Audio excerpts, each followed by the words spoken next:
Stand facing south, put your right hand over your heart. Ready, begin.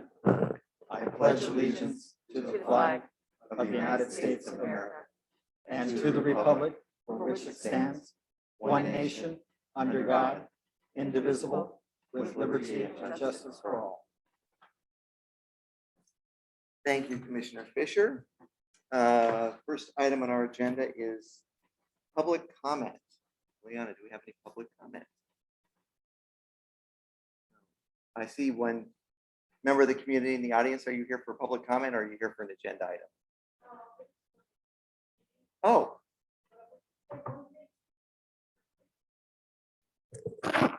Better? All right. Thank you for, because if you can't hear, that means others can't hear as well. Okay, thank you. All right, and that's in live and Zoom, no public comment, right?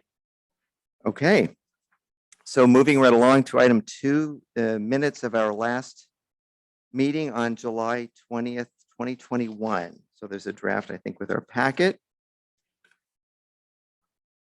I know I've already taken a pass at it and those revisions were incorporated. Does anybody else have anything they'd like to revise or change? Mr. Chair, I know I already put my comments in, so in the draft. Okay, so the minutes, which have incorporated Commissioner Hughes and my comments, it looks like I'm hearing no further requests for changes. So I would move for acceptance of the minutes from the July 20th, 2021 commission meeting. Right, Commissioner Hughes moves. We have seconds. Second. Commissioner Fisher seconds. Okay, all those in favor? Aye. Aye. Any opposed? Any abstaining? Okay. So minutes are approved as provided 5-0. Okay, thank you. I think that's the fastest we've ever gone through minutes. All right, next up. We're getting right into the thick of it. So item 3. Consider improvements at the intersections on Meridian Avenue at Pine Street and Maple Street. So I guess we'll start with staff and hear from them first. Gassan. Thank you. Good evening. Thank you. Can you hear me? Okay, good. Okay, as you guys know that we already installed the stop sign on Meridian at Oak. And since that stop sign has been installed, the actual, I would say probably a proposal that we have for flashing beacon would not be installed at that intersection anymore. So we're going to go forward with the 2 intersections, Oak at Maple and Oak at Maple. I'm sorry, Oak at Maple and Meridian at Maple. yeah, thank you. Will be, we are still looking at the plans for the flashing beacon at this point. So we have not completed the review yet, but we are going to review them and approve them, and flashing beacon will be installed at both intersections. Wait, I just want to clarify something. I'm not aware. I'm thinking maybe we're confusing locations. So Meridian at Pine and Meridian at Maple, I don't think there's been a proposal for RRFBs or flashing beacons at those locations. Are you? I could be wrong. Let me check with Tatvik. Okay. You are right. Let me check with Tatvik when she comes back. Unfortunately, Right. she's been out and she's been handling these 2 intersections. You Okay. could be right. I'm sorry about that. Because I think, and then that there are RRFBs that are in the works for Fremont at, is it Linden? I think it's Linden. At Linden. And Okay, then- let me verify that Yeah. on, probably by tomorrow or Monday Okay. with Tatvik about, the status of Meridian at Pine and Meridian, I'm sorry, Meridian at Pine and Meridian at Maple. Okay. I'll find out. Yeah, okay. So I think, and then the other RFBs, I think, are both on Mission at Right. 2 different locations. On Mission? Yeah, and that's not part of this. That's just Okay. background. And I think Sorry, once- but maybe that was before my time. My apologies. Though. No worries. no, I think the question that really comes is, going back to you shared about the Meridian and Oak that just went in, has The stop sign had has constructed already PD at this intersection. looked, and do we know that there's been, even though I know it's really new, have we seen any change? Have they observed anything? I know it's new for the residents, but I think, we want to see the impact, and then of course the recommendations or the consideration for the 2 additional stop signs potentially at Meridian, Maple, Meridian, Pine. So, which goes back to the Miller report and such, but again, I want to make sure, if we've got something that's brand new, how is it doing? And has there been observations? Has the police department looked at that or monitored, or has Public Works looked at it, before, after, so we know what's happening and what the outcome is, or what we're seeing at that location. Okay, since that stop sign have been installed at Meridian at Oak, Public Works definitely is observing that.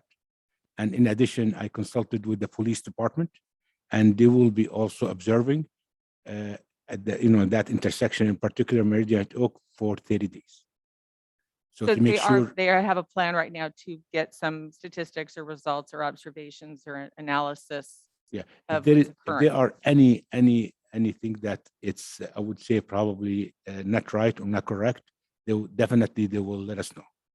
But I informed the police department, and they are aware of it, and they are observing it since the school started on Thursday of last week. So I'll just share what I know. I think generally the police department with the new installation and then with school restart, I think they give some period of time for sort of education and adjustment before there's the enforcement. Right. So I don't know. And I also have to talk to the chief today on a couple different issues, and their resources are a bit strained at the moment. Right. So it may be too early to know anything about how they're working or not working. But I just wanted to, in terms of the lead up to this item, right, that the reason it's on here is when the city council last met, after they dealt with Meridian Oak, there was a lot of back and forth, but at the end, they said with regard to these 2 intersections, they wanted it to come back to us to review them and come up with recommendations, whatever they are, whether it's, more stop signs or other devices, depending on what we see the issues actually are, and going forward. So I think that's why it's here. Mhm. And I guess it's sort of up to us as to how we want to deal with this. What problems do we know of? Is there something more we want to do to find out what the problems really are? Are there other problems, and what types of items we might think about? I know we've talked in the past about, I know at least I haven't, I think maybe Commissioner Dunlap, like quick build, or maybe Commissioner Liu too, different devices to try to deal with the issues raised by the residents other than always stops, to try to address perceived speeding issues at Maple. But we've just sort of talked about it. And I know part of what we talked about too, when we talked about these 3 intersections a few meetings ago, I think we were recommending extending the red curb at each location. Does that sound familiar to you all? Yes. Yeah. Do you happen to know if that's at both, I think at both Meridian at Maple and Meridian at Pine, we had proposed extending red curb. I believe it was on the east side of the street, on either side of the intersection of each side street. And I when we last talked about this, I think the comment was it had not been done yet. So I don't know. Do you know anything about that? Honestly, no. Okay. So let me check with, because this 3 intersections started with Tetrick, I believe, back then, or somebody else. I'm not sure though. So I don't know exactly what was the process, and if there was a process, what has been done yet. So let me verify, then I'll get back to you. If there are any even red curbs was even in the works. Okay. For these intersections. Anybody want to chime in? Mr. Liu? Commissioner Fisher. Yes. Difficult. I attended the council meeting. Obviously, there was much interest in it.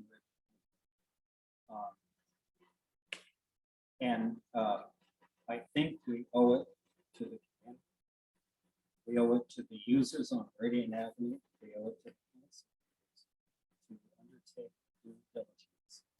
And when I hear like, well, let's consider this control or this control at the intersection, it concerns me that we're grabbing at solutions before we've done our due diligence in identifying problems.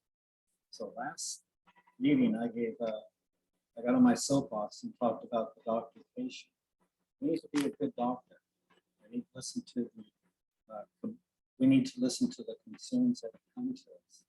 And I read the concerns, and I keep seeing concerns of speeding, inadequate sight distance, things of that nature. And we haven't collected data on what the speeds are. Is there speed and how fast? Is there inadequate sight distance you can measure? There are standards. And I'm not sure that the issues we have are necessarily intersectional issues. So I hope that we look holistically at this. Look at if there are intersection issues, look if there are mid-block issues. The two most prominent accidents that occurred recently were mid-block parked vehicle accidents involving either an unlicensed driver or someone under the influence of either drugs or alcohol. We need to find out what the situation is. So I would like this before we start saying, well, it needs this, it needs that. Let's do our lab test as a doctor and find out what the problems really are.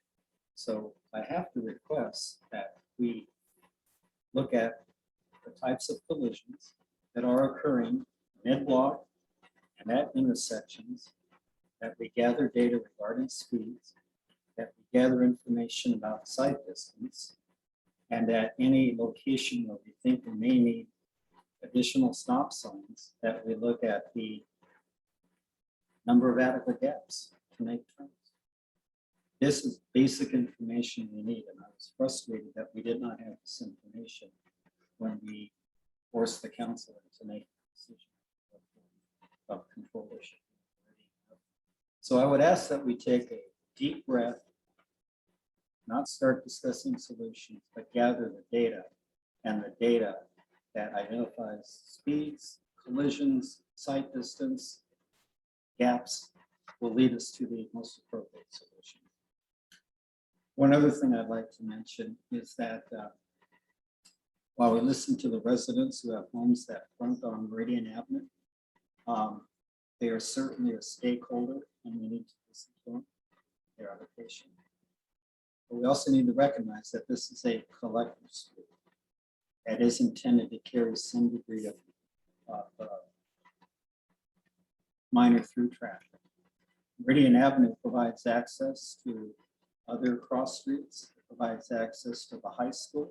It provides access to the historic core of this city.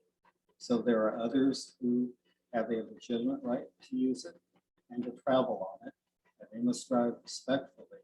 But I think we need to look at not only the concerns of the residents and stakeholders, but also the needs and the appropriate forms of control for those who also need to travel on Meridian Avenue.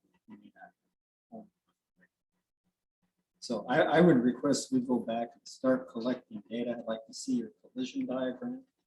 I'd like to see how many accidents there are at the intersection. I'd like to see how many are mid-walk. I'd like to see if they're running off the road, if they're parked vehicle accidents, whatever they may be.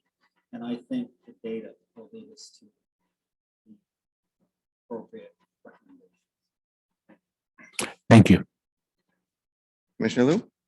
No, I just want to echo my agreement with Commissioner Fisher's suggestion. I believe with the new stop sign, we're not going to see normal traffic patterns for possibly weeks to months, especially since school has just started I'm still curious to see how compliance and travel patterns evolve in maybe a month or two after the new device warning flags have been taken down, after the paint's worn in a little bit, and maybe even after police presence is over.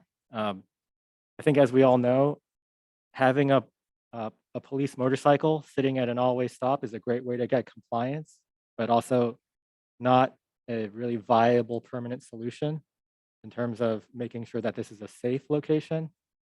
So I would suggest that, to add on to Commissioner Fisher's suggestion, that we don't start collecting any data at these locations until after Labor Day at the earliest.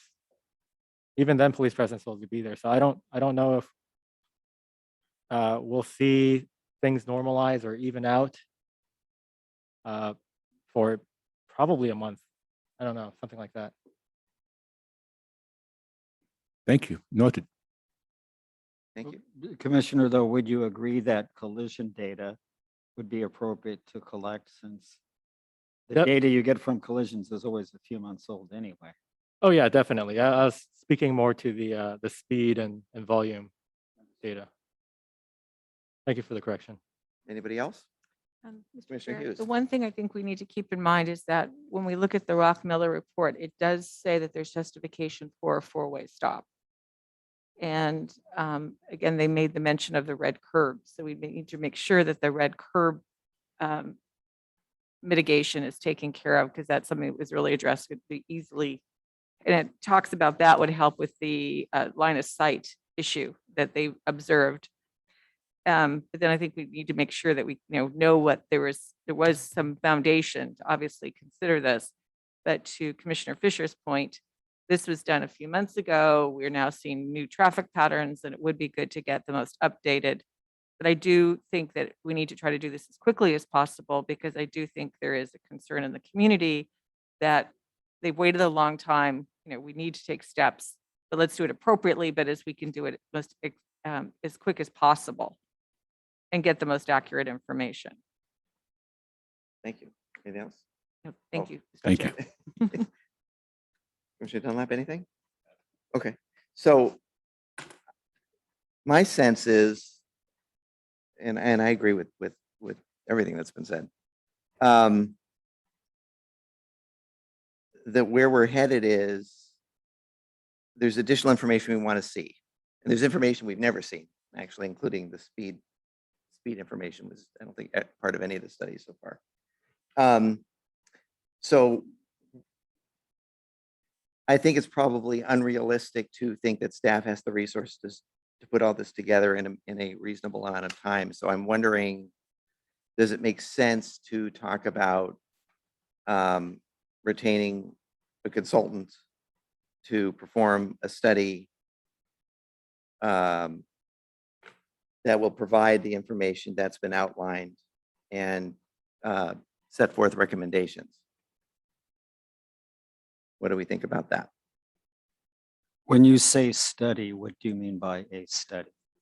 Well, somebody who's going to collect all the information that has been discussed, look at that information, and give us his or her analysis as to what that information, what devices, is there a problem, is there not a problem? If there is a problem, here are the different types of devices that would be appropriate or that he or she recommends to address. That's what I mean. Whether it's whatever it is. I mean, I'll speak to that. I would support using the resources of public works staff and a consultant to collect information, to collect lab tests. Until we see what the information shows us, I'd like to take it two steps rather than collect data and tell us what you want to do. Let's collect data and see what the problems are. So they're just going to collect data and provide it to us, and then we'll review it. And Yeah, what are the accident patterns? What are the speeds? What's the sight distance? And then I think we could just, I think among us, we could decide where we want to take it from there. I'm just concerned that we get into the bind of install this, don't install that. Like we had competing Okay, reports sure. and we didn't really have the basic information that we needed. I don't know. So is the information, I'm with you. Is the information that's been discussed, this is for Ghassan, when we talk about measuring speed, sight distance, looking at collision information, what types of collisions are they, how many, where? The concept of gaps was mentioned. I don't know exactly what that means. Impacts of the new all-way stop. I mean, are these the types of things that staff has the ability to collect and provide to us in a relatively reasonable amount of time, or is this something that we should be engaging a consultant, perhaps somebody we haven't called or something along those lines, or someone we've used before to perform this collection? Okay, at this point, since I've been new to the city, I don't know exactly how much information they have. I'm gonna go back and consult with my colleagues and find out if we have the information in-house. Collision speed, the side distance, maybe we can conduct it ourselves. We have no issues with that. But regarding, gathering gathering, volume, that's totally different story because I think it's still too mature right now because school just started and COVID-19 still going on. I think we need to wait some time for regarding gathering information about the volume. But speed, collision in particular, I think we need to check with the police department if they have any record. It can help us out to come up with the diagram of the collision diagram. Same thing for the speed. I need to check if we have some speed information in the city. Well, I'm thinking we would want to collect fresh Fresh speed. information in light of the fact that there's this new all-way stop. And is that something we have the ability to do in-house, or we hire? Speed, definitely we will hire someone. Okay. Yes. I'm just trying We to don't get, do it in-house. I'm just trying to get to what is the most efficient, effective way to collect the information, giving it some time, as some of the commissioners have mentioned, but not waiting too long. And then, so if it's something we think we can do, then let's have staff do it, and then you can come back to us in whatever it is, a couple of months or something like that. With Yeah, for sure we can do the side distance. Side distance can be done in-house. Collision reports, at least we can collect the data of collisions. And I'll find out if we can probably come up with the collision diagram as well. Mr. Chair, just a suggestion, perhaps a lot of what we've heard often about accidents comes from the community, meaning that an accident occurs, a mailbox is hit, a car is sideswiped, but it never gets to the police department. I don't know if it would help to reach out to the families, the smart families of Meridian, to say, maybe read it to Delaney and say, ask your neighbors, tell us about, can you report and give us a list of accidents that that have happened to your property, to your, your car, whatever, and then we can always match it up with what PD has and give us an idea maybe of accidents, because we hear a lot about what occurs that never even gets to the police department, so they're not recorded. Because someone will say, somebody hit my car and they took off, I came out in the morning and it sideswiped, or my mailbox got knocked down, or what have you. So I don't know if that will help us, but it might give us some more relatable information about the kind of accidents or what's happening on different areas or different addresses on the street that we could take into consideration for data. Well, the only way we collect collision data is by consulting with the police department. That's the only way we can collect collision data. Okay, that we're not, that won't give us some of those that never get reported because the person just turns it into their insurance company. That is correct. Honestly, I don't know at this point how we're going to collect collision data if it's not within the police department. It's going to be a little bit difficult, probably. So I guess I would say I'm with you, by the way, 100%, because I think all this information is helpful, but as even Commissioner Fisher mentioned, that the experiences of the residents is a piece of the puzzle, Right. right? So if they see the report or the data that the staff collects, because they're going to prepare a report, and they say, well, wait a minute, it doesn't include the accidents on these 3 dates, and I know it happened for this reason, they can submit something, they can submit a comment, and say, Right. please consider these additional accidents that I witnessed, and we can take it for whatever it's worth, I guess, right? Right. Because I know it's hard for staff to just start reaching out to people and say, well, what have you seen?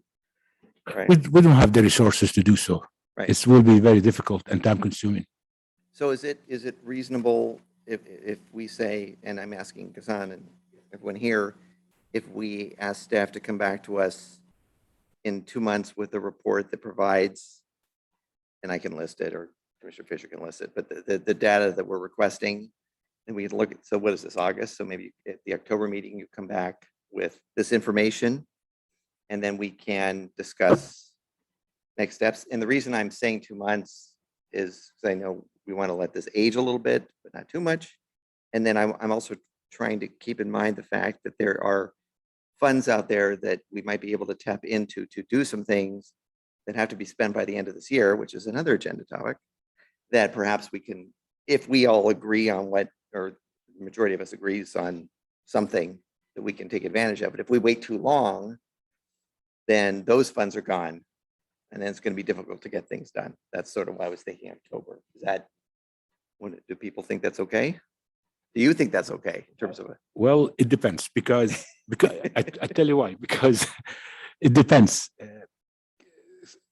If we do everything in-house, we are at this point, like what Mr. John just mentioned, he wants, okay, or yourself, you mentioned that you want a fresh speed.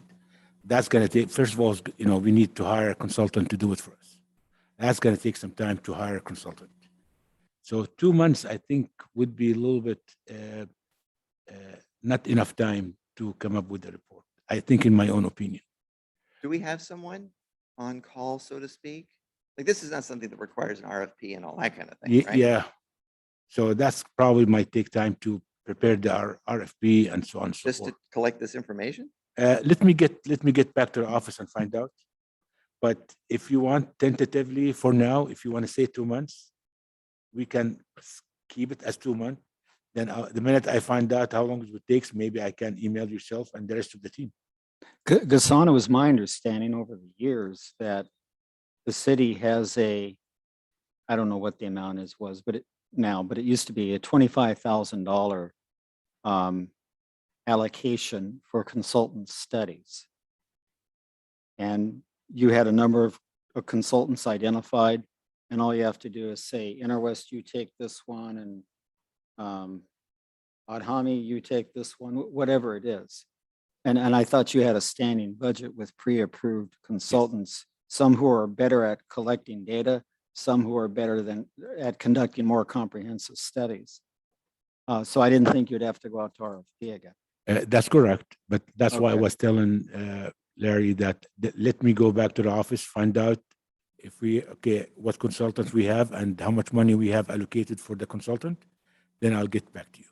Okay. Yeah. And also I wanted to mention, I think I have no problem with asking the residents what accidents they've witnessed that maybe didn't get reported to the police, so that I don't know if we have to officially say it's part of the equation or we just take it anecdotally, but I think it adds to the total picture. And I would recommend that we look at least at 5 years of collision data so we can see if there are some sort of patterns that emerge. If you look at 1 or 2 years, they tend to be random. If you look at 5 years, then you start to see patterns that might help you form opinions on what might be appropriate. Okay, usually with the study, we don't go with 2 years only. We go beyond 2 years. So I agree with you. We can go up to 5 years when we do the study. Okay, Yes. I think that would be helpful. I've Definitely. always used 5 years just because, And has to be official, has to come from the police department because that's the official, I would say, collision. right, that would come from the police department. And if any resident happens to know of his mailbox being hit that 3 years ago that didn't get reported, I think we're willing to look at that. It doesn't mean it's part of the official collision history that you're going to get from the police department, but it just adds another bit of information. We'll So consider. when we talk about collecting speed data on Meridian, do we need to provide the boundaries? Like, are we talking Monterey to Kendall, or is it something other than that? Anybody have anything in mind? I think what we've seen is that between Kendall and Oak, that is unique in that that's all residential frontage. North of Oak, you start to get into the high school. You have some development that's gated, that's up on the hill. You don't have quite the residential frontage that we've heard from these smart families. So in that, the council brought up the two intersections, Maple and Pine, is it? Fine. Pine. I think, given limited resources, we would want to get one or two mid-block locations and sample those speeds. Probably, I don't know, somewhere between south of Oak and certainly north of Kendall. Okay, I don't know, what do others think? you guys have any thoughts? I think that sounds good. The primary movement is from Huntington Drive, you make a left on Maple, you make a right on Meridian, and you head up to Monterey, and then you make a left. So I think it would be good to get it north of Maple for that one speed. I wouldn't go south of Maple. And I brought up the subject of gaps, and I kind of went over some heads. A gap is how much time between vehicles. So let's say you're trying to make a left turn to turn onto Meridian, and traffic just keeps coming. There's no gaps. You can't make it. The number of people turning doesn't necessarily tell you if there are adequate gaps. Now, to turn from across street to Meridian, the book will tell you that you need 7.5 seconds to make a comfortable turn. 7.5 seconds of no conflicting traffic. So I know there's one location where the subject of an always stop came up. And that might be needed if there aren't enough adequate gaps to accommodate the turning vehicles. So all you have to do is go out there and with a stopwatch, is there 7.5 seconds between or more between vehicles? If there is, someone can make the turn. If there's only 4 seconds, you can't make it. If there are 10 seconds, plenty of time. So I think, that's another thing you can collect that'll give you a picture of how difficult it is to turn onto Meridian Avenue. The numbers alone are kind of abstract. Are there 90 turns an hour? Does that mean you need an always stop or signal there? But if there are 90 vehicles, but there are 140 gaps, adequate gaps, then that means there's enough gaps to accommodate traffic. If there are 90 vehicles turning and then there are only 40 gaps, adequate gaps, and that means people are chancing it and cutting it close. And I think that would, if that were the case, that would lead us to maybe a recommendation to try to mitigate that. And if I may, to add on to that point, I think what we heard from some of the residents is, to your point about the flow, we've heard that people have a very hard time backing out or getting out of their driveways. So that's to your point, you're like, what, what are those gaps? How often could they actually get out of their driveway safely with oncoming traffic? So that would be something else we would need to obviously consider and look at, because that would be one of the safety concerns and the traffic concerns for the residents and could cause accidents. Any thoughts over here? I think that's a great idea. I think there might even, can we get an update next month? I think there are some data points that are easier to get than others, such as crash history. I believe that's something that even if the city doesn't necessarily have a database for it, I know there are statewide databases. Gassan, can you check with the police department to see if they do upload their crash data to the state database? Because I believe there is a searchable database that should be not too difficult to pull this information from and make sense of it in a way. Commissioner Dunlap? Oh, I agree. I think you can probably get as much collision data as possible. If you go through, the city should be reporting into CHP, which would into their Switters database. And that typically should have everything. And I believe they have up to 10 years worth of records in Switters. And maybe this is a question for my fellow practitioners. Would any sort of license plate survey help to identify the percentage of people, the percentage of local traffic versus the percentage of people who are just cutting through? Have you used that in your work? Thank you, Commissioner Dunlap. It would be interesting to know that information, but I don't know in the interest of looking at safety improvements if that's actionable information that would factor into this in any way, especially since Meridian is a collector. There's no real nexus on how we would use this information to discourage traffic from outside the neighborhood or anything like that. I think whatever traffic is out there is the traffic that we should end up dealing with. Yeah. Yeah.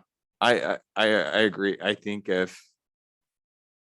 if we if this weren't a collector, like say this were a residential street and it had this much cut through traffic, a solution like a diverter would be on the table. And so that's something that you would certainly want to have, that sort of information, the percentage of cut through traffic versus percentage of local traffic.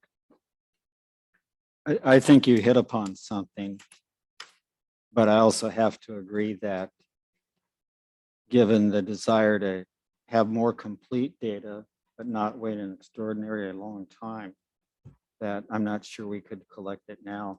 I think that goes to the heart of the problem. Anytime you have a narrow residential street and you've got some degree of through traffic on there, there's an incompatibility there. I know the county of LA has been a leader in using Bluetooth to look at the percentage of people who go from this point to that point and don't stop in between. But given that I don't think the city has that technology, we'd have to do a license plate survey. Right. And Larry and I I know a few people who do a have, very good job at that. We have 5 volunteers right here. yeah, it takes a while to do. And I think it would be interesting information, and I think it would add context to the whole situation on Meridian Avenue. But I think maybe we might look at that down the line. Just a thought. So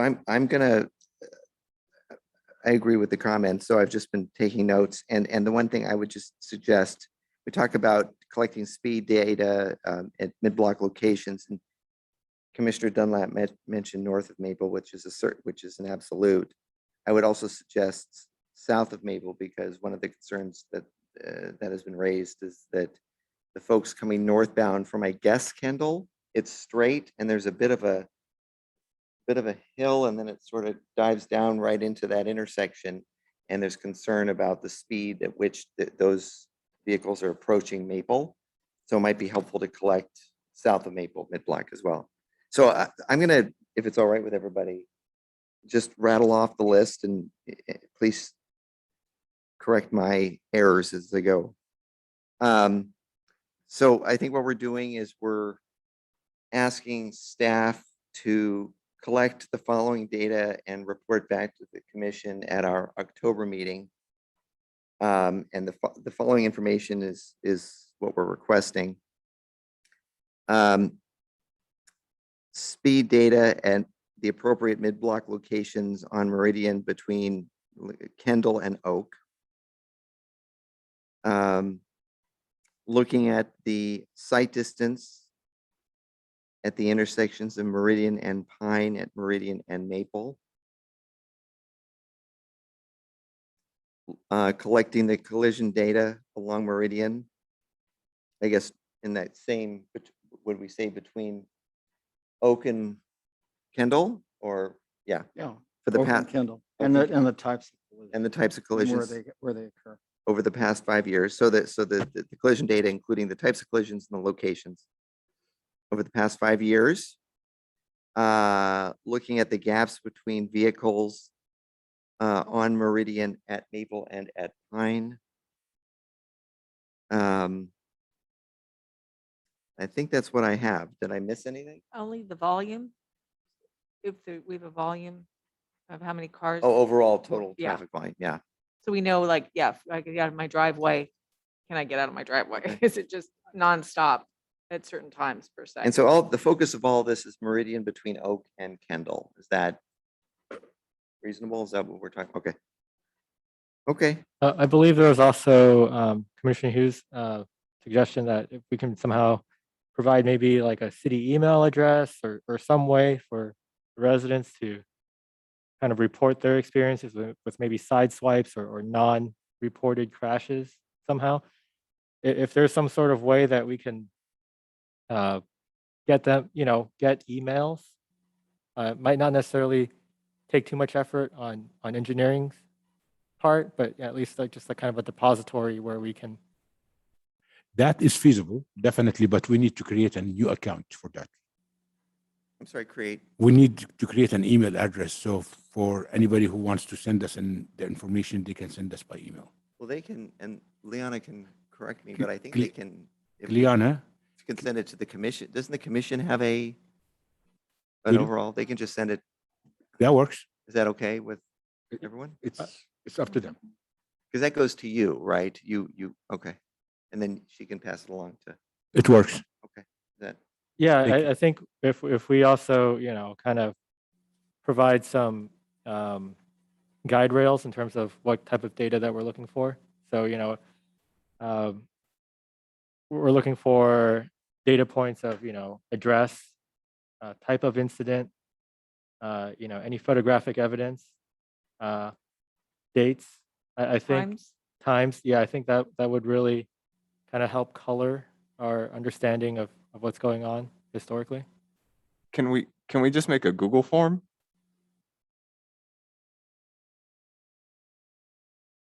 Oh yeah, I guess we can make a Google form. Yeah, Yeah. yeah.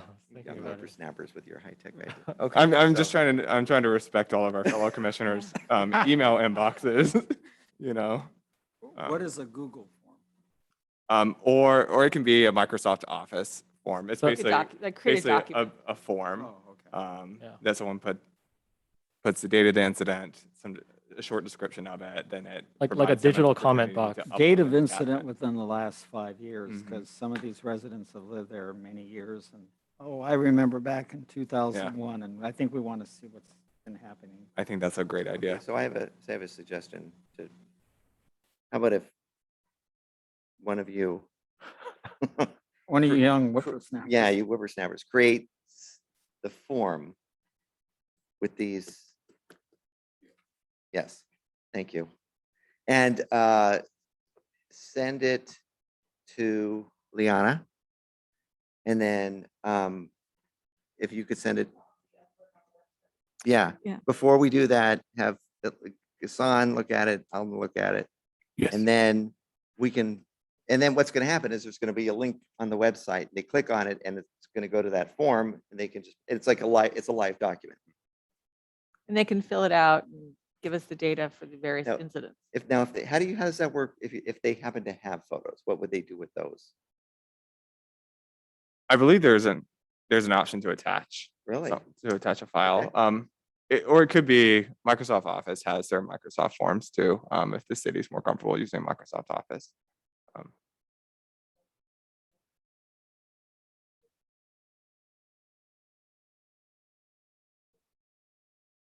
Okay. So basically what'll end up happening is this will be a live form. Those who wish to provide the input will provide the input. Once it's final, you'll just attach it to your report saying, here's what's come in. You're not validating it. You're not anything. You're just saying. And It's if I basically could, like public comment. That's if really I what could just That say, is true. depending upon your structure and your cybersecurity, if there's concerns, because I have to deal with live forms all the time, and there's sometimes the firewalls don't like them because of what it takes. So if you are restricted, then it could be just a form that people have to fill out, scan, and send back in or do by mail or something else. I mean, I don't want the logistics to mean that we don't have a methodology to get the information. So I You know guess what I'm saying? There's got to be a way to do this easy, but I know that you might have these firewalls, and depending on what your webmaster's doing or whatever, sometimes it's difficult to get the system to sync to do live forms based on your servers and such. okay, so let's do that. Right. Right. So who wants to create it, or do you want to do it? I can create it since So Commissioner Dunlap's going to put together the form, send it to Liana. Liana will send it to Gaston and to me. We'll take a quick look at it. Yes. Then then we'll put something on our webpage saying, for those interested in providing, well, we'll come up with the language, accident data on Meridian, blah, blah, blah, click. And then we can figure out who's going to notify the community to do that. This is available, right? Someone's got to, whether you can do it, I can do it. Somehow we should get the word out, right, to the community that we're undergoing this collection of data, and here's a way you can provide information on accidents. I mean, if we just get it to the smart families, I think that takes care of it. But I just want to make sure that. If you do it, how are you going to do it? How are you going to reach out to the community? Oh, my thought would be either a member of staff or I as chair lets the biggest group, I mean, I know they don't represent everybody, let them know that we're doing this, and here's a way that they can provide information and they can distribute it to their members. That's an idea. And But if you know when it's ready, I'm happy to reach out to the South Pasadena Review or the South Pasadena to see if they want to put some little information out. That this is available for people that want to submit information. Once I know that it's up and running. Okay. I mean, it's an informal, unscientific process anyway, It is informal. right? It is You're informal. doing the scientific, It is informal. right, by collecting the reported accident data, right? Whether it's from one of these resources, the police department, right? This will just be an additional piece of what we said, anecdotal information from those in the community who wish to provide it so that we have it to look at. And it'll be what it'll be. Okay, let's try it out. See how much, what would be the response from the community. Then we'll go from there. I mean, it's that or 50 emails, right? With right. So I think what our friends here have come up with is a nice, efficient, easy way to collect information and review it. And you'll be able to see. So if you get 5 that all are that there's there's a 1701 and a 1708 and a 1709, and you go, oh, there's something happening in that area. I agree. What's the configuration of that particular location?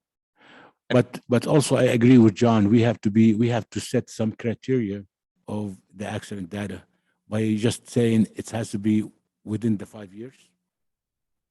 And whatever criteria you guys want to add to it as well. Well, I think that go ahead. Oh, I agree. And while I think we have a very honest community in South Pasadena, I think there are those who may take advantage of the process, and you certainly have people who might create incidents. Hopefully not. Hopefully, give everyone the benefit of the doubt that they'll be honest with it. I think to the extent someone can provide any sort of like backup information, would be really helpful too. And so that attachment is helpful, whether that be a picture. Certainly we don't want pictures of children or anything that that might violate the privacy of the parties that were involved in those incidents, but any sort of backup data is like certainly helpful. Well, and that's why I sort of like it, the photos and such being sent to our commission's email, which goes just to Liana. And then she can distribute it to us, but it's not something that's going to be uploaded that anybody can go look at. So that maybe that at least in part addresses the privacy. Okay. So do we need a motion or do we have direction? I think you have direction from us, right? On what the plan is? Yes. Okay. And we're not taking an action in terms of a decision here, so I don't think we need to, unless Liana, you strenuously disagree. Okay. Okay. Great. Good conversation. Terrific. Thank you, everyone. Number 4, repurpose Metro Open Streets grants projects update and next steps. So there's no report here, but I asked that it be placed on our agenda because it's August. And I think there is some information staff can share with us on where we are on the bids and what's going to council and when. We're talking about the RFPs for Bollards, Mission Street traffic study, State Streets. Okay, I am in process of slow streets and traffic studies. I sent the staff report to legal, to our attorney, as well as to finance. Legal, which is attorney, has sent us his comments back. I have him on my inbox. I'm gonna revise them, correct him, then send them back to my attorney for his approval. Then afterwards, hopefully we'll go to the agenda to the council for August 18th. This is Wait. this is the language went to legal to get the study. Is that how I'm understanding this? To get it So approved, you're yes. going back and forth, getting legal's approval for the study parameters and That is correct. elements, and then it goes to council for Approve funding. yeah, for funding, correct. And so the timeline, you think this is? Well, be I hope will be on a city council agenda by August 18th, which is next week on, Wait, that's tomorrow. I'm sorry, First week in September? no, first week of September, my apology. And so your plan is to go first week of September to council for approval for funding. the winning bids Yes. for the Mission Street traffic study. And that's only for slow streets and traffic study. And so, okay. And then the Bollards, that's another, Another thing by itself, okay. And that's, you're not taking action on, not at this point. okay. So it would be, assuming everything goes according to plan, it would be the first week of September that a consultant would be approved and a contract approved for the consultant who's going to help us with the, what you call Safer Slow Streets program, right? Correct. And then is there a plan in terms of how we are going to interact with that group on developing the projects that are going to be implemented with the funds? Not at Not this yet. point. Not yet. Not at this point. And then just a quick question. Last time I think we talked about that the bids that had come in for the ballards were high. So the specs were being looked at for perhaps reconsideration to see if the bids could come down lower.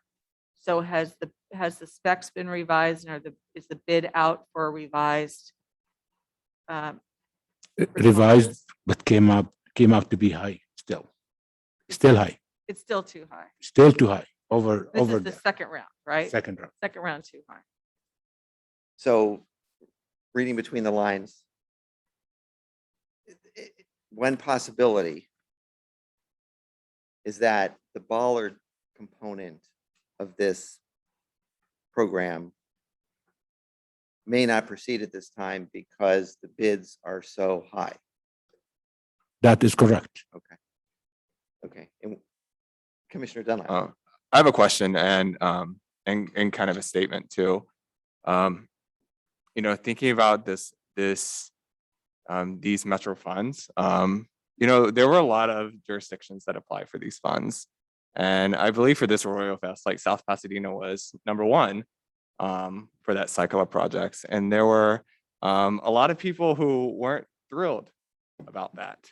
And so this is a really, I think the bollards are really a one-time opportunity that if bollards are going to go in, that we have this funding to do it. I would be disappointed if they didn't go in. I certainly understand that the costs are high and they can't fit within the budget. However,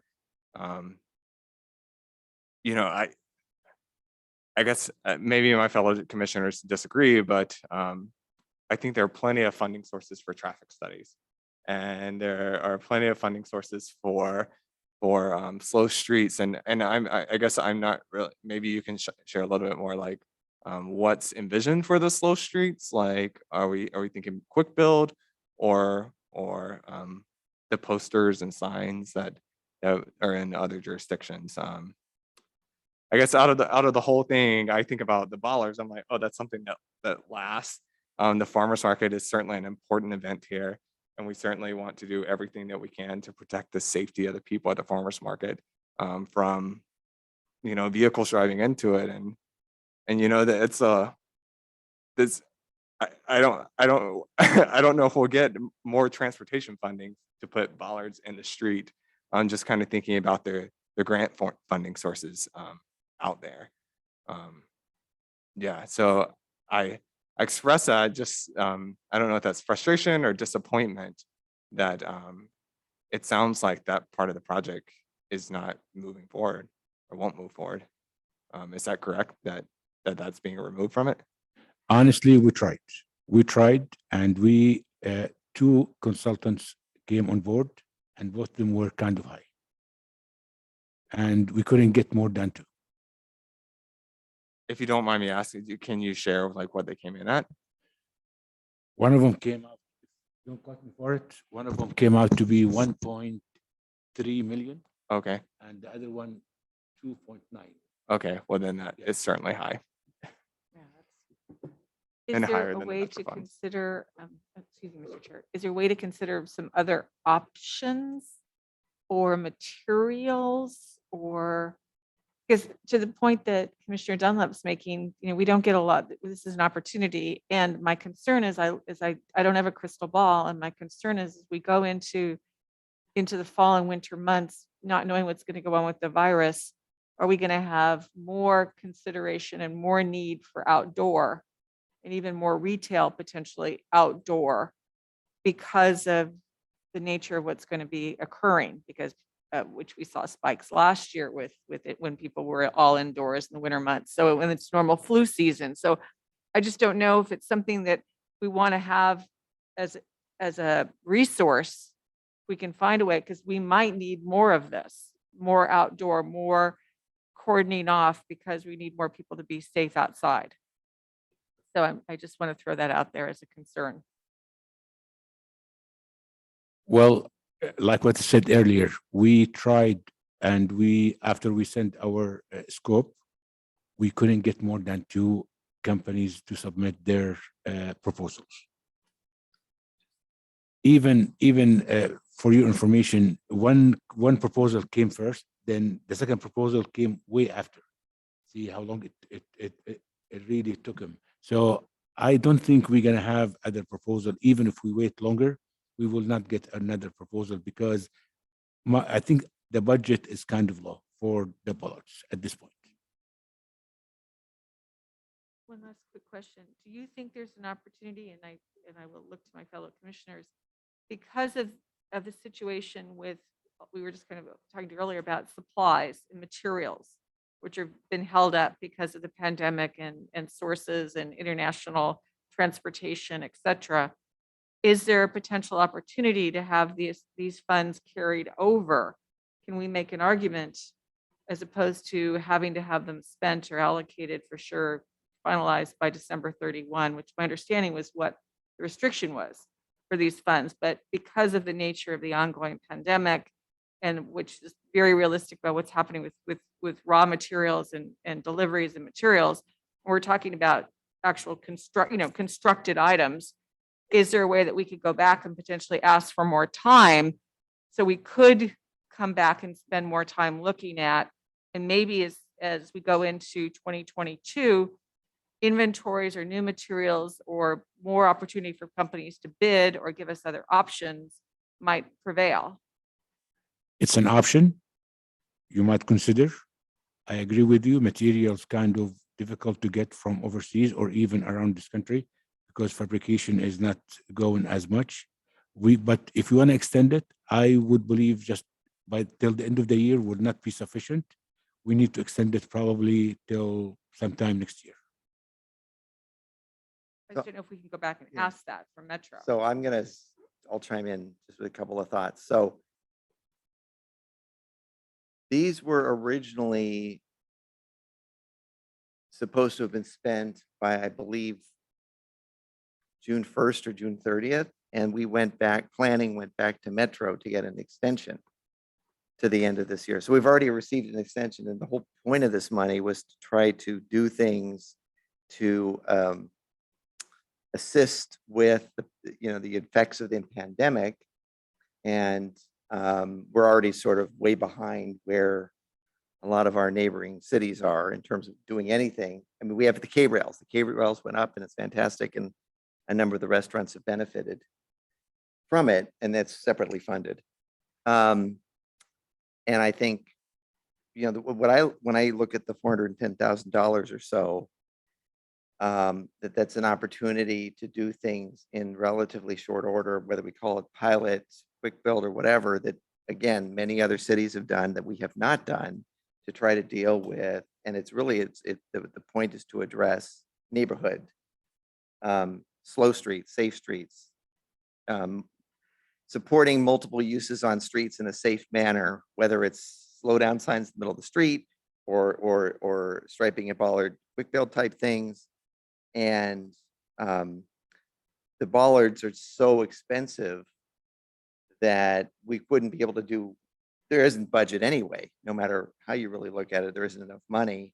And I agree with Commissioner Dunlap that a traffic study doesn't have to be funded from these funds.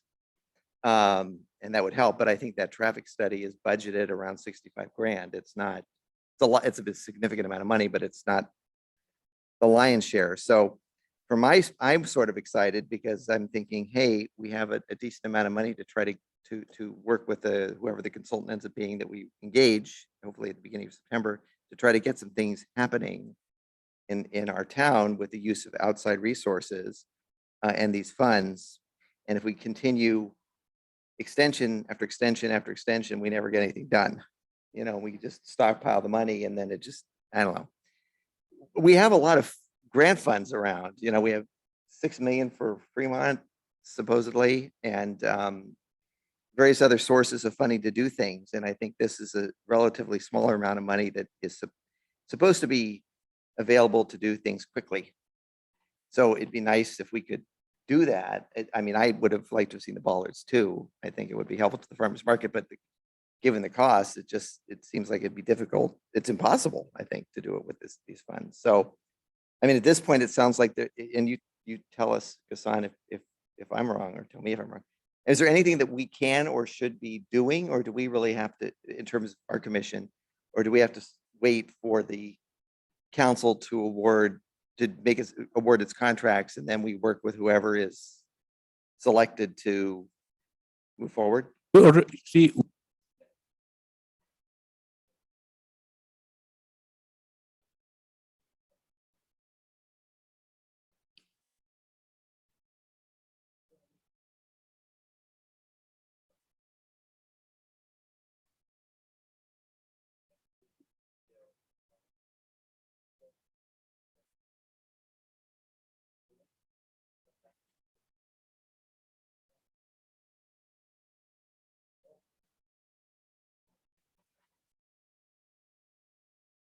Okay, I'm not sure exactly what you're saying.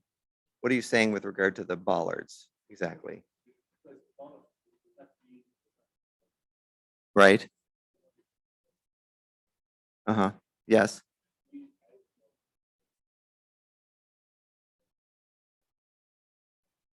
Right. Right.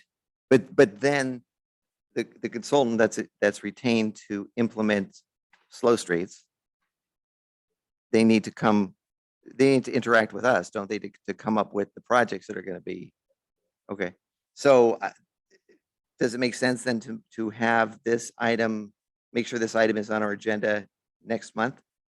So that we, and invite them to come to the meeting to talk about the projects that are going to be implemented, or?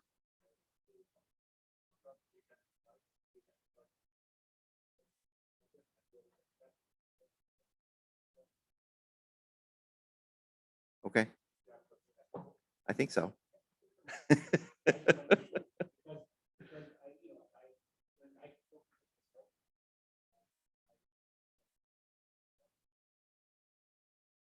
Right. Okay, come in.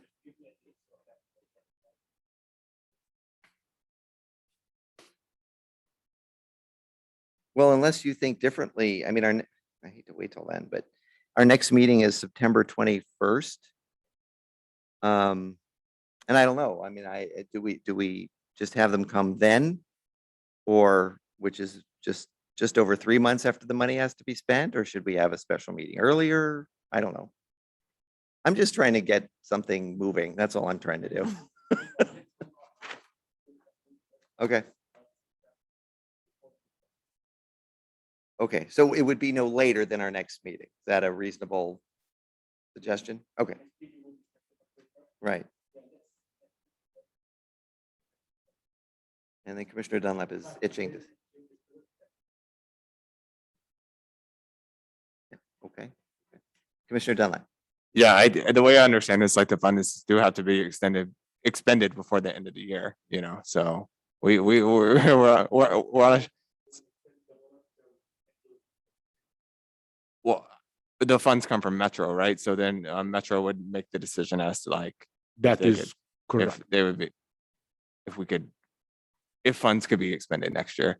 Yeah, I just say that because the shot clock's kind of going. So sure, And it would be good. I agree. It would be great to have whoever's working on this project come in at our next meeting and ready to discuss, like, I think, details of the project. Can I ask you what forces will be used to install the quick, if it's quick build? I assume like city forces wouldn't be able to do that, right? Like no, the consultant has a no, contractor. city forces will not be able to.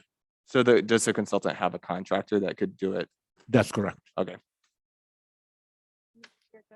Absolutely.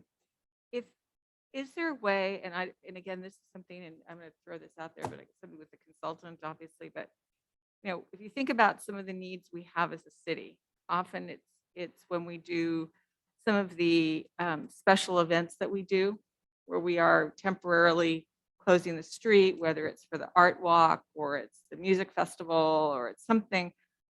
Are there materials that would help us for the protection of the community when we're closing the streets, when we're creating barriers that we invest in that become part of our inventory, that are things that are going to help us keep safe, but we're not using them on a per se always a farmer's market, or it's not the ballards, but is there some other, and you guys are more experts than I, but devices, equipment, barricades, something that we could, that part of these funds could go to, that become part of our inventory of safety equipment, barriers that we have that we utilize on these very important, events to keep our public safe, whether it's the car show, whether it's when we're doing the open house for the fire department, or it's where we do close off and we really want to protect, particularly when we do a lot of these events where we have children, to make sure that we have these devices or whatever they are that we put out and that we have, versus just the, some of the stand-ups or the seahorses that we tend to use. that aren't very, protective. Would that be a way to use funds? I'm just going to throw that out there as an idea and a concept. Anyone? We are open, for any suggestion. So we can look into it ourselves as long as the fund would agree to go from Boller to something else. There are plastic barriers. I'm not going to call them K-rail because they don't deflect traffic like a K-rail does, but you can fill them with water. And they provide an identifiable intended barrier to public travel. So if you want to close a street, like for the car shows we used to have, they would be useful for that. Sometimes those are available through a special grant, often an emergency preparedness grant. So you could buy these plastic water-filled barriers and use for whatever special events come up in your city from time to time. I think some cities, maybe it was Burbank, I forgot the street, but some cities were using devices like that instead of concrete K-rails to either close off streets or close off parking lanes in streets to permit outside dining. So I've seen what you're talking. Yeah, to provide an identifiable physical device that shows you that traffic is closed in that. Are they easy to transport from one area to another? Well, you can empty the water out of them. and then Yeah, that's the preserve thing. real light. So they need to empty them. But I'm just curious though, after we done with the event, how they gonna empty the, Then you store them in your yard for the next event, whenever that comes up. okay, I only bring it up because if we're limited and if we should find ourselves in, oh my God, we have to use these funds or we lose them, are there things that we could be investing in that sort of are part of an inventory that we can use and would help us with traffic and safety? well, the city is open for any recommendation. Maybe we can ask the Consultant? Slow Streets consultant about that and see if that's something that's feasible.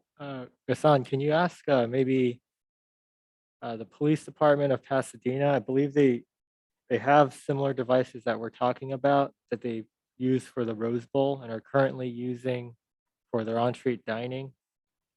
I believe they're almost like metal wedges that are on wheels that you can install, and it'll catch. The intention is to catch cars that are trying to drive into a protected area, such as the area in front of the Rose Bowl ticket booths. Right now on Colorado, I imagine they have to be cheaper than 1.2 million or 1.3 million or whatever it is, since these things are about the size of a large wheelbarrow. They're just, metal. So, yeah, can you ask about that maybe, or look into that? I'm just asking, is the city of Pasadena using them? I mean, city police in Pasadena using those? Do I- they use them? I can answer some of that. I can't think of it. I think it's called Brown's that they're the metal freestanding that look like the looped fencing. No, I'm That talking type, about. because I used to run the LA Holiday Light Festival in Griffith Park. And to do that, I had to have the metal barriers, which was what this was, that went for the mile to separate the walkers from where the traffic was. We would install it, and we would rent it, but I know you can buy them. But we would always have to stop before like the 30th, 29th, 30th of December, because the Rose Bowl and the Rose Parade would take and do their rental, and they would use all of that for the Rose Parade and such. So I know that those exist, and there was a certain amount of, I can't remember the specs, but they could take so much of a impact in protective against vehicle versus pedestrian separation and such. But I can probably find that resource. Probably the consultant. Yeah. Right. Sure. Right. Thanks, Commissioner Liu. Those are on Colorado Boulevard. They're being used. Yeah, they're currently. they're the white wedges right now. They look kind of like Is it like L-shaped? kind of like an L shape that's on its side, and the whole point is that if a car drives into it, Hmm. yeah, they're able to catch the car, before, it's like a direct impact type of prevention measure. And it should be cheaper than the barrier quotes. So I like, this is great. And I like the idea of maybe asking the consultant for its input on this. And if you can find information out, that's terrific too. And I'm going to ask, I know our next meeting is September 21st, that we think about whether we have an earlier special meeting solely on the Metro Open Streets program. Because then it's a meeting that's dedicated to these issues and the slow streets projects, and it's not the end of September. It may not be feasible. I'm just throwing it out there that it may make sense to have a special meeting on this, because I think this is an important topic and something that'd be nice to do earlier, start earlier rather than later, and it may take some time. So, and I think there are probably people in the community that be interested in it. So if it's possible, maybe we can think about that. Worst case, regular meeting next month, and we think about maybe an earlier special meeting. Let's If do it's that. doable. But I would offer, if we're going to have a meeting, can we have a report on what's available, what they found out? Because.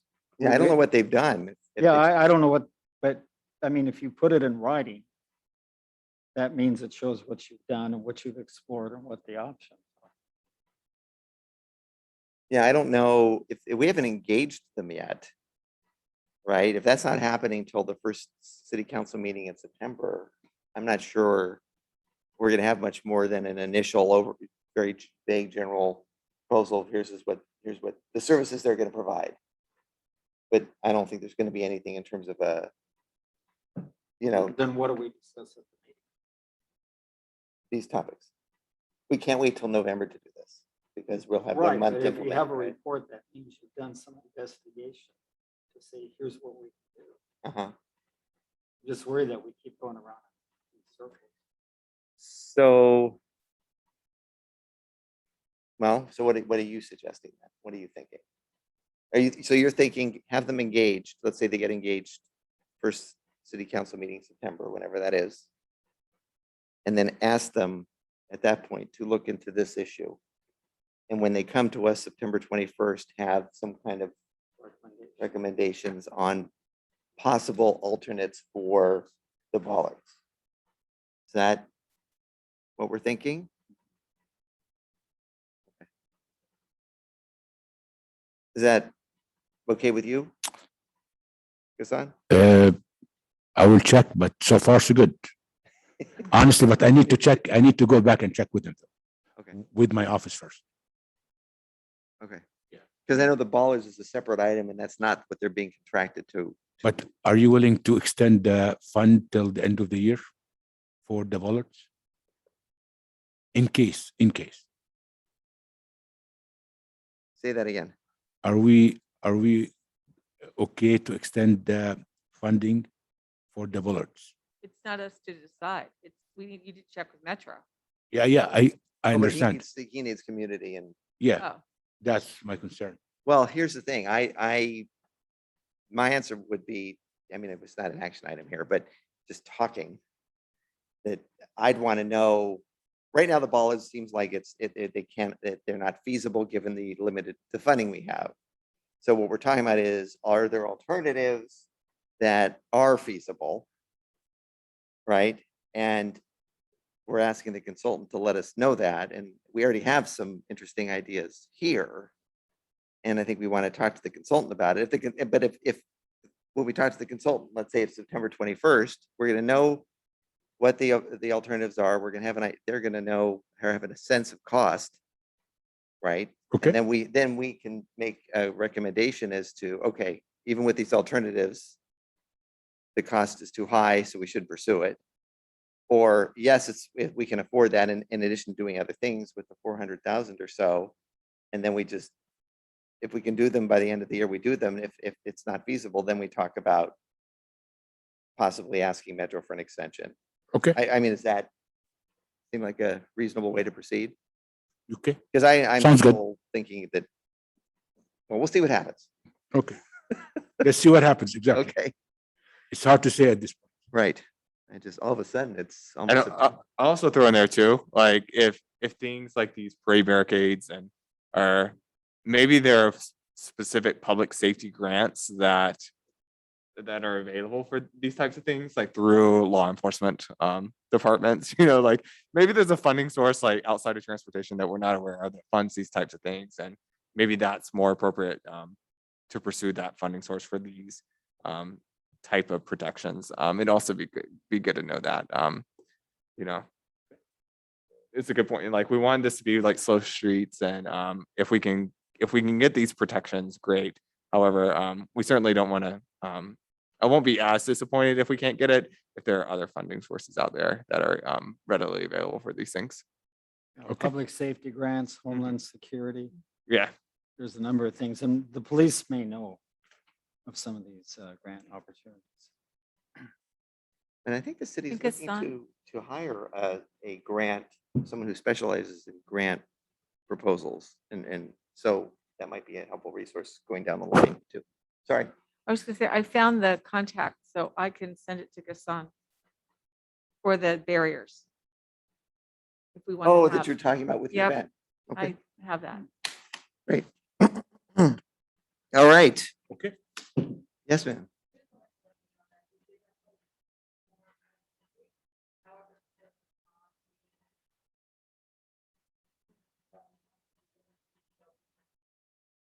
Thank you. I made a mental note to say that again, and I forgot. Okay, and it's all written in advance, so it'll be posted on the website. Okay. Thank you. Yes. Item 5, selection of Measure M projects. So I believe in your packet, you should have been provided, I see here, yes, it is. A list of project descriptions prepared primarily by our Vice Chair Fisher, with ever so slightly massaged by myself. He finessed it. But anyway, what we did is we went with the direction that we discussed at our last meeting, and more fully fleshed out the particular projects that would be implemented for each category. So it's part of the packet. We can go through it. If you have questions or want to discuss it, we can do that. We can do it any way you want. We don't have to read this entire thing. It's part of the record. But if there are things in particular, Commissioner Fisher, that you'd like to discuss or present or talk about, great. Or we can just entertain comments or questions if folks have them. I'll just start with Commissioner Fisher, see if there's anything in particular you wanted. Well, it's all here, and I thought if there are questions, we could answer it. There's one thing I did want to bring to your attention, number 4, Grevillea near Fair Oaks, the biggest bottleneck in the city. But before I do that, were there any questions on what we included here in the proposals? I have a couple questions, specifically around, I guess my comments are probably focused more towards 2 of them. And the one, like the Garfield at Monterey, like the traffic signal, it looks like we don't have a warrant study for that. So if the warrant study doesn't meet, would that one fall from the list? Yeah, it says here a traffic signal study is to be conducted. So then we wouldn't install the traffic signal without that study recommending a traffic signal. Correct. Okay. I mean, there would have to be evidence from the study that would point us in the direction. Right. We need a traffic signal. Yeah. And I think once the data is collected and once, we count traffic again, Mhm. post-pandemic, I think it will lead us in that direction. But Okay. you're right, we Yeah. we have to do it. And I do want to say thank you for putting this together. This is a lot of work, but it was certainly really helpful in kind of thinking about these and reviewing these. I think we have captured a lot of like really great ideas. And in thinking about it a little more, another thing with like Monterey at Garfield, I want to be cognizant that I think speeds in the past have probably been a concern on Garfield because there is a driver feedback sign northbound on Garfield now. And I notice I observed it in the evening peak, and most people they head north on Garfield, and then I think around 2/3 make that left turn onto Monterey Road northbound, and then the other third goes straight through. And I want to be careful that what we're doing here won't increase the speeds. And I know it's inconvenient for people to go through the multi-way stop, while at the same time, if we make it too convenient, I'm concerned that more people will begin to utilize that as a bypass to either get to Monterey or get to the freeway ramp. So I think that one I'm probably like, not I'm on the fence about it, but I think I just have I'm interested in what it might look like in operation. And I think also east-west on Monterey is pretty narrow. And we're probably not going to have room for left turn pockets there. So it may be that condition where someone's yielding to turn left, and then the through traffic is going around them. So they're using that right turn That lane. occurs today. Yeah, somewhat so. I know traffic signals, they certainly aren't like, I think while it will improve the operation and efficiency, I think there are a couple things that may come along with it. I think that it's just good to be aware of, namely speeding. We may have to remove a little parking to accommodate if we put in pockets and that sort of thing. So that was my comment on that one. And then, Oh, can I just mhm. share a couple? So, because I understand what you're saying, I don't think there's much in the way of parking that goes on near that intersection that I've observed. The other interesting thing is, it's funny. There's a signal at the intersection of Garfield and Mission, which, in my opinion, operates very inefficiently, and there's an inordinate amount of red time for Garfield, which is where most of the traffic is. If you look at that intersection, some of the traffic's on Mission, most of it's going up and down on Garfield. The red signal for Garfield is very long. And so if anything, it operates to slow traffic, I think. Then, yeah, so it's a long way of saying there are ways to adjust the signal timing, I think, to maybe address some of the concerns that you're raising to the extent they surface. Yeah. Right. So, Yeah. and I think what happens now, another thing is that with the always stop and the backup, the tremendous backup at some points during the day, is that there's some cut through in the neighborhoods that results from it. People that don't want to wait, especially going southbound. There are people that go this way or go that way. So it seemed to be a more efficient way of managing the traffic flow at the intersection in a safe manner. And you still have that, the issue is you still have that very long straightaway from Monterey really all the way to Huntington, where people speed, where the speed feedback sign is. And that's not, I don't think, in fact, we had talked about one at Garfield and Oak having a traffic signal originally because of the crossing there and the YMCA there and the Oneonta Church there. But the feeling is that the signal or the ped protection that was there, that there was already something there, and that the volumes in the data there probably would not justify a signal. So it was pulled off the list, and it's gone, but the thought was that there would be sufficient data for this one. Yeah, and it sounds like there is support from the commission to proceed with that one. And so I would have been remiss not to voice those just concerns that if this is a signal that we move forward with, that we at least be mindful of the impacts.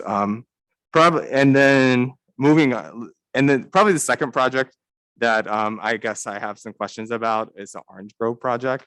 And because I know that the city made significant investment in Orange Grove in the I guess the early 2000s, or the knots, I think you if you call them. And I'm not sure, those may have been federal funds that were used to install those signals or install that reconfiguration, the lane reduction. And I looked up and I did an internet search, and I found like the old flyer from that project where it went from 2 lanes to 1 lane. And it said, you know, this project's 3 main goals are to, 1, eliminate backup on the 110 freeway at the Orange Grove off ramps. 2, improve traffic safety on southbound Orange Grove as it approaches the freeway. And 3, improve pedestrian safety along Orange Grove Avenue. And I guess I bring that up to say we don't have any data. We have data of what's happened recently, but we don't have any data as to what was happening in the past, as to why the city made this investment and narrowed it from 2 to 1. I can say that I guess my concern with opening up in 2 lanes in each direction is that you're heading downstream southbound, and it's winding, and it may introduce some weaving in that once you get close to the freeway, if you're not familiar, you're like, oh no, I need to be in the left lane, or oh, because I'm gonna get trapped and have to go on the freeway, or I need to be in the right lane. And so we've moved that.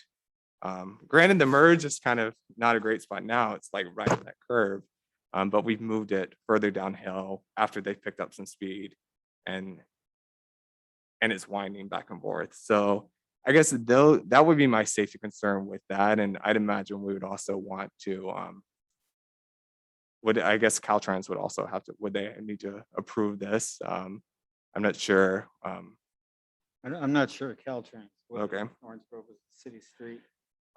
Many of us were caught off guard Mm-hmm. when it was changed from 2 continuous lanes from the 134 freeway to the 110.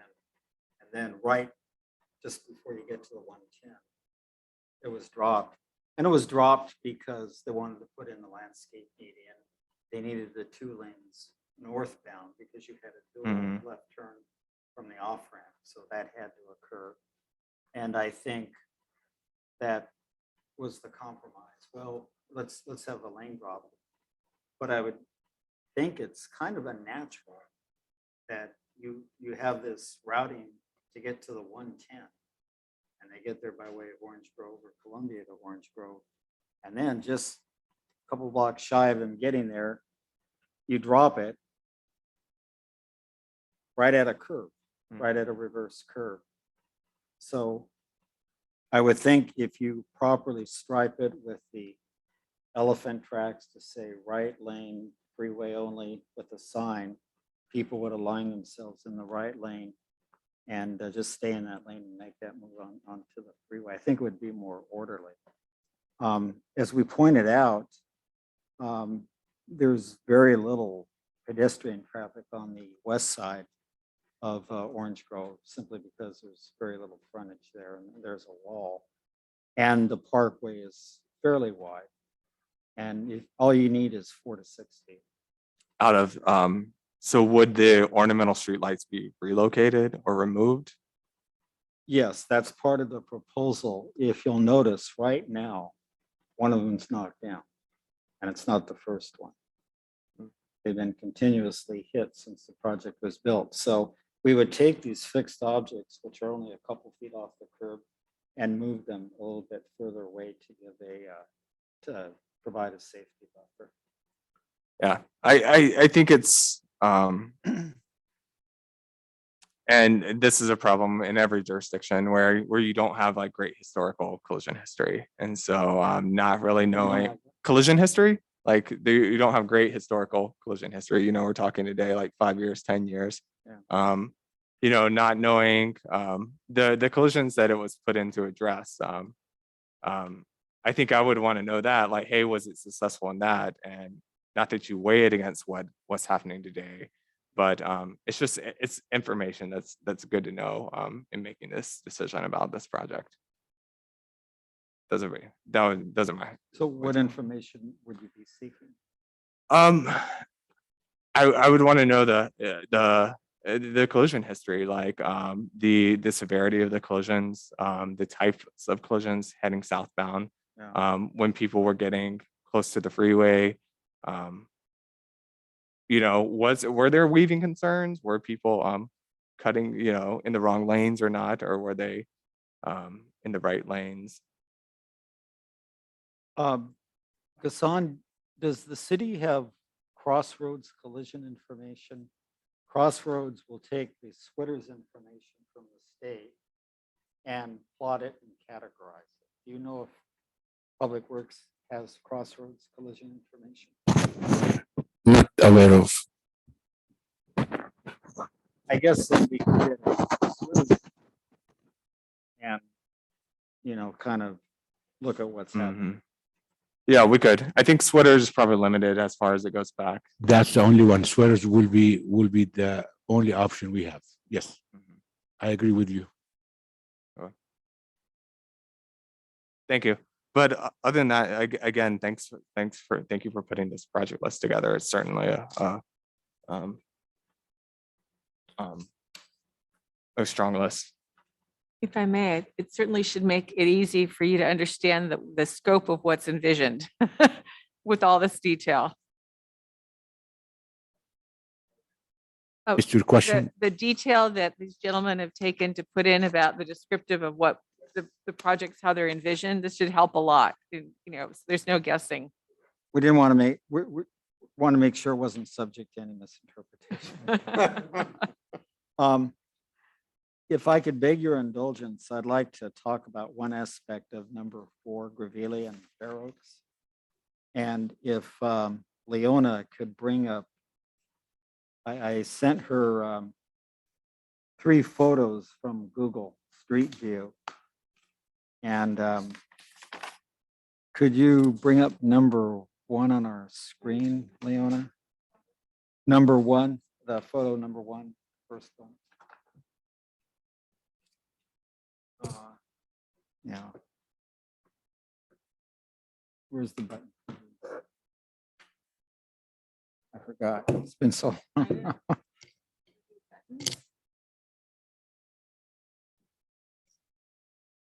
Do I need to use this? Oh, Where's, there we go. The remote. oh, Glad you didn't say clicker.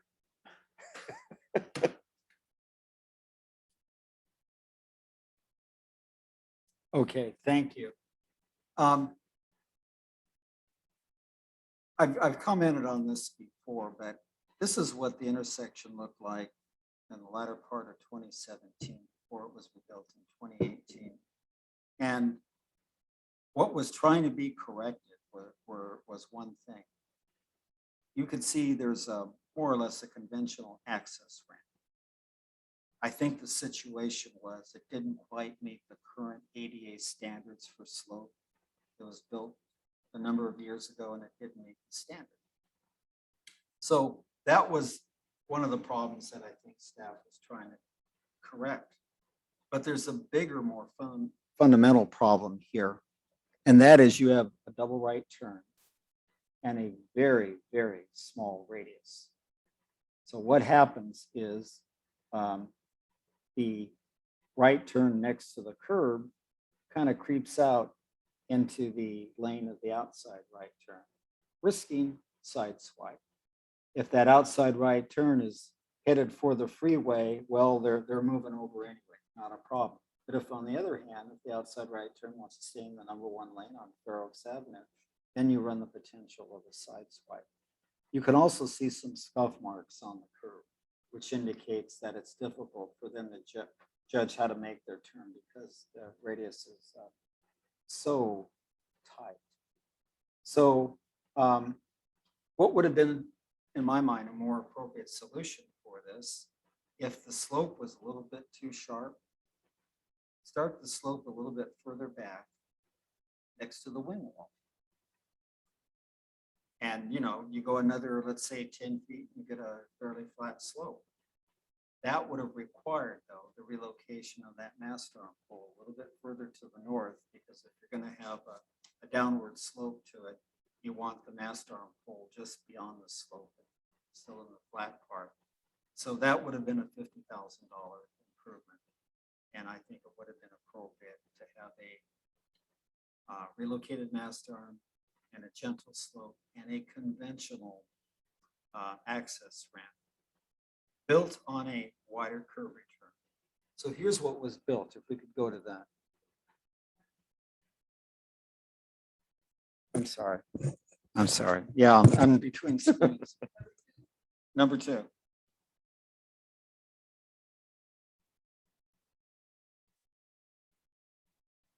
So here's what was built in 2018. And what was built was a switchback for pedestrians instead of a standard ramp that takes them down Grevillea, back around with a barrier curb that's about 14 inches high. And then the pedestrians have to stand between the barrier curb and a little sliver of curb return. Very unusual design. You'll also note that this other signal pole is embedded into the barrier curb such that the anchor bolts are covered. You're not supposed to do that for maintenance purposes, but they got the sidewalk so high and so deep that they bury the anchor bolts. But still, the radius is only about 12 feet. So drivers do hit this. And shortly after it was built, you can see scuff marks right on the corner of it. It's really gouged in. Let's go to the third slide, which is another perspective of this.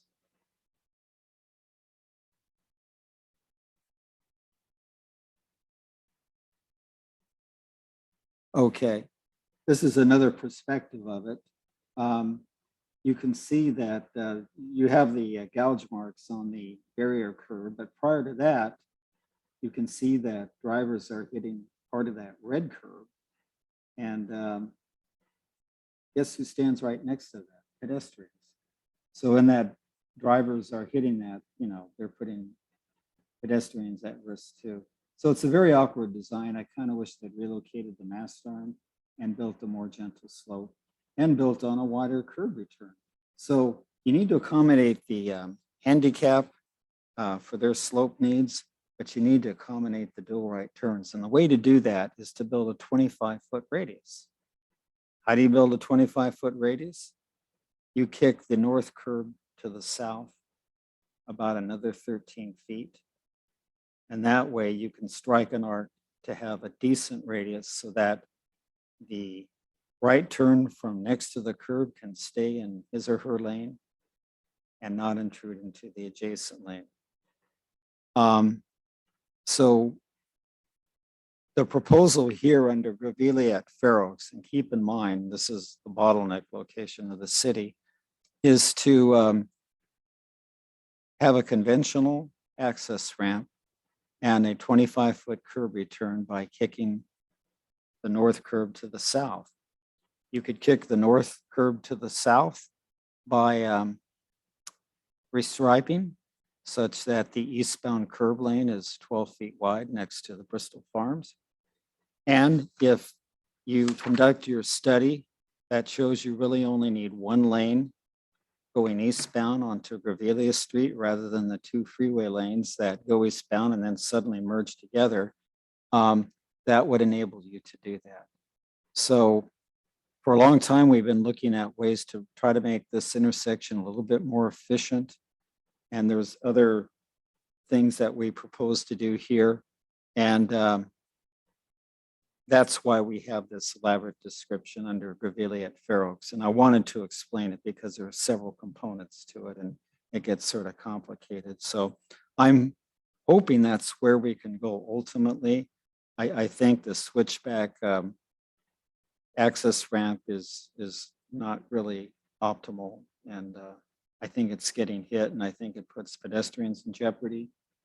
Collects debris where, you know, that tactile strip comes together. So that's what we had proposed here for $200,000. So thank you for that. Thank you, Leon.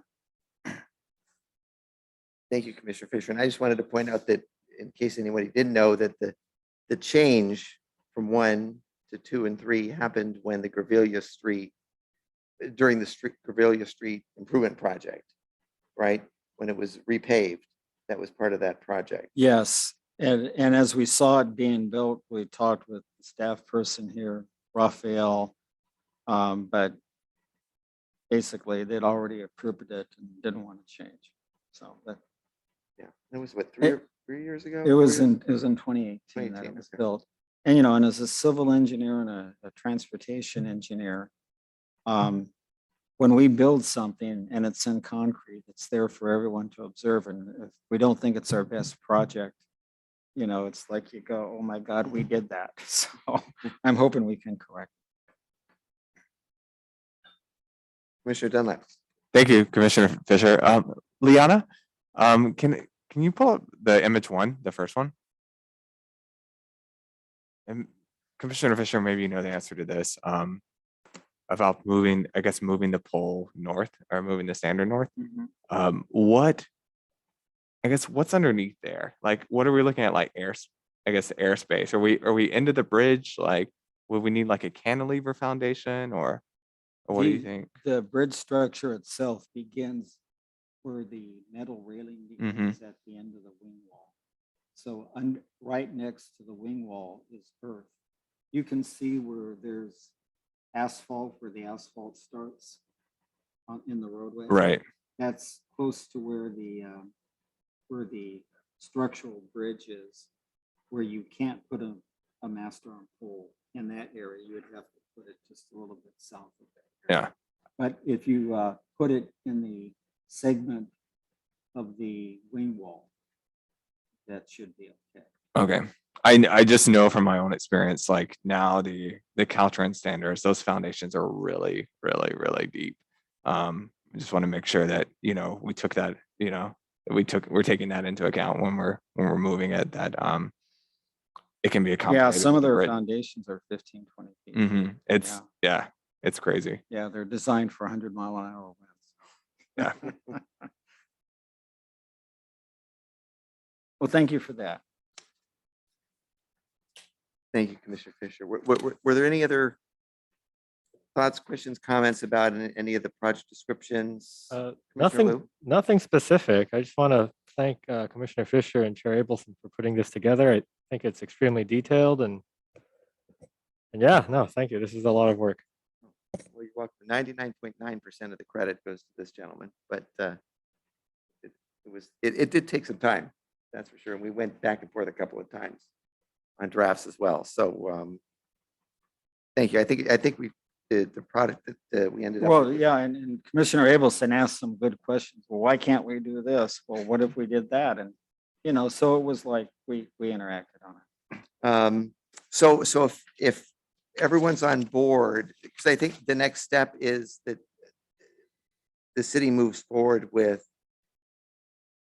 presenting these to the Joint Powers Authority as the city's replacement Measure M projects.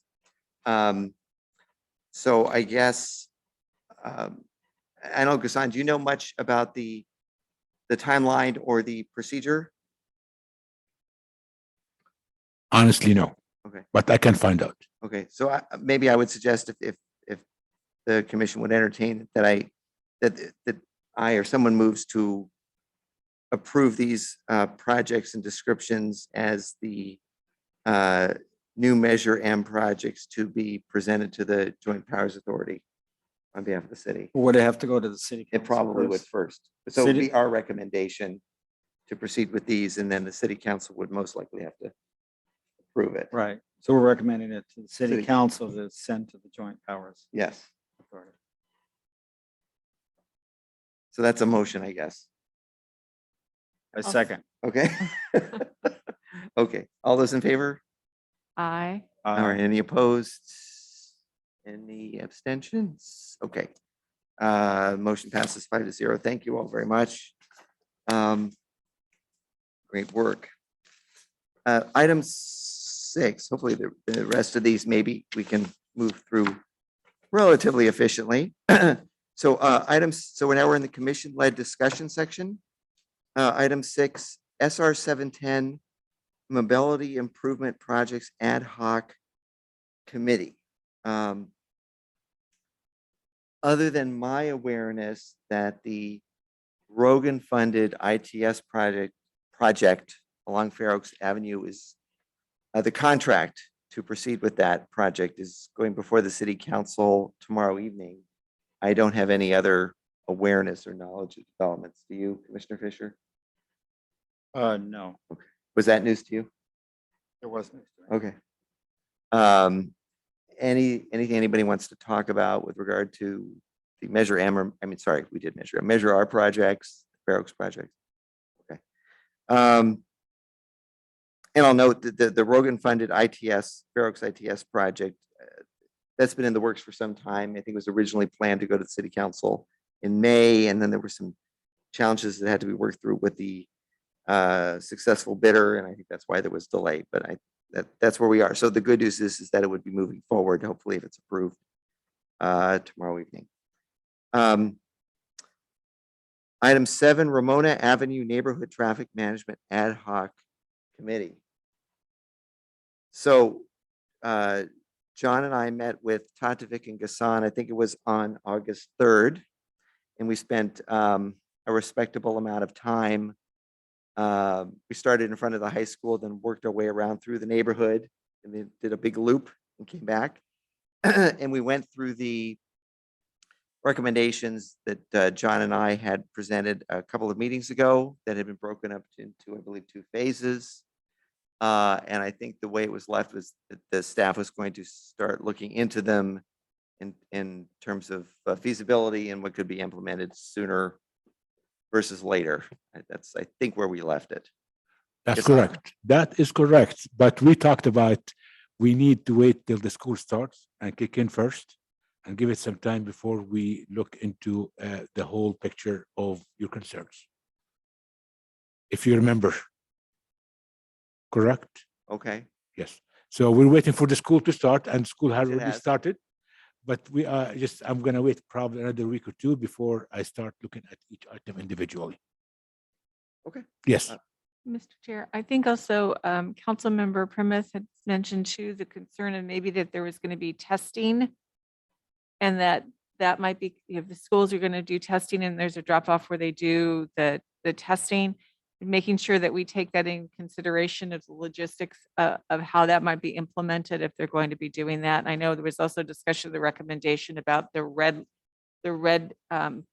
curbing in front of or drop off versus red curbing, that adjustment that could be done relatively quickly.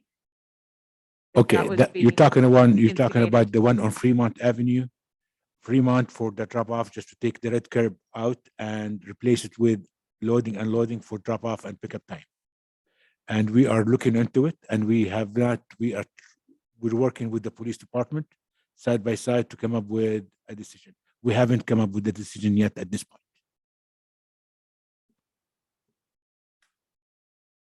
Yes, and I would like to acknowledge Gassan and Tatovic for the time they spent with Larry and I looking at each and every proposal, walking to the different streets, talking about what was observed. And I think while we had our proposals, I think we got a lot of good feedback from Gassan and Tatovic on ideas and alternate ideas. So I thought it was all in all a good meeting. At this point, now that school has started, when do you think you would be ready to consider implementation of some of the proposals that we thought could be done sooner rather than later. I want to be realistic, honestly, as much as I can. I'm gonna go with Commissioner Liu. I agree with him. Let's wait till after the Labor Day. After when? Labor Day, September. Let's give it another 2-3 weeks Yeah. before I start looking into it to make sure that we are 100%. The school, is already 100%. Okay, students going there because at this point, maybe some of the students have not started going to school, or something. Maybe they are sick, or maybe they are out of town. So I want to wait another week or 2 weeks before everybody is 100% back to school. So do you think by our September meeting, you could give us a status report on what's going to move forward when? Yes. Are you talking about for all items or just one item, the one on Fremont? Or we're talking about all items that's on the list? Well, Fremont was one item. We talked about signing on, what was that? The Rollin, I think it was.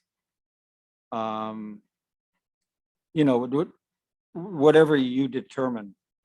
I remember could that move one. Forward and maybe identify a timeline for the other items or that we might want to. Okay, maybe we can hopefully we can come up with kind of decision by next meeting. And so, and then I think after a suitable period after school started, I thought we wanted to go out again and look at some of the other locations to see if I there were think problems there, or if there were mitigations we could identify, or if there weren't problems there. let's set up another meeting. School started. Maybe we can meet during morning when during drop off time to look at the traffic together. Then we'll go from there. Yeah, and I wasn't just fumbling with my phone. I was trying to pull up some information No worries. that I had obtained after our meeting and shared with you. I was trying to remember when Holy Family School started, because I know the high school and the public schools have started, but the parochial and the privates and maybe not so much. And straight from the school, they advised that they start Monday, August 30th. So like you're suggesting, Yes. after Labor Day, Mhm. we're going to get the full show in terms of school-related traffic in the areas. That's a great time to And analyze the proposals. might as well, you brought it up. The whole school will start August 30th. So let's probably wait 2 more weeks after that. And so we can meet in the field. Okay. On the site together. Definitely. Work for you? Okay, sounds good. Sounds good. All Thank right. you. Progress. Thank you. Let's see, next on our agenda, item 8, COVID-19 ad hoc committee. Any, I know we talked about this, the committee, and I know that we're moving forward with it. You may not have a report, but please. I believe the action item number 4 pretty much encapsulated the update. Yeah, and I would add to, I think this would be nice. I think Johnson, Commissioner Liu and I have been talking. I think we plan on resuming our meetings with active SGD, our ongoing meetings. I think it would be helpful if for city staff, if they could, to provide us, when changes in the scope of these projects, especially with the ad hoc thing, like it's something that we spend a lot of time brainstorming and thinking about and researching ideas for. And, when it changes and we wait a month or we hear it through the grapevine, like, oh, this got removed, this isn't like, this isn't part of it now. Like, it's something we want to know. And I think it's something that we want to be informed of. So, Gassan, like, to the extent, like, if there are changes with these COVID-19 ad hoc grant with this Royal Fest funds, we only have like less than half a year left. So if we could get some sort of like either weekly updates or bi-weekly updates, just kind of like where it's at, I think we would be interested in knowing. So we can help you, and we can be thinking about it. You know, it would have been nice to know, especially with the bollards, like that those costs came in really high and it wasn't part of the project. So we can brainstorm alternatives or say like, oh, that makes sense. Like we should focus these efforts in some other way. Not that we don't trust you, but I think it's since we had this ad hoc committee, it's helpful to just have continual updates and that two-way communication with the city so that we can better understand like what the progress of everything is. That's my COVID-19 update. That's okay. All right. I think that, and I'm just chiming in, I think that's a reasonable request. And I know I tend to find out information because I'm pushy. And I, and I reach out and I'm like, what's going on with this? And what's going on with that? And I know Ghassan is beyond overwhelmed. It's beyond insane what's going on. So, well,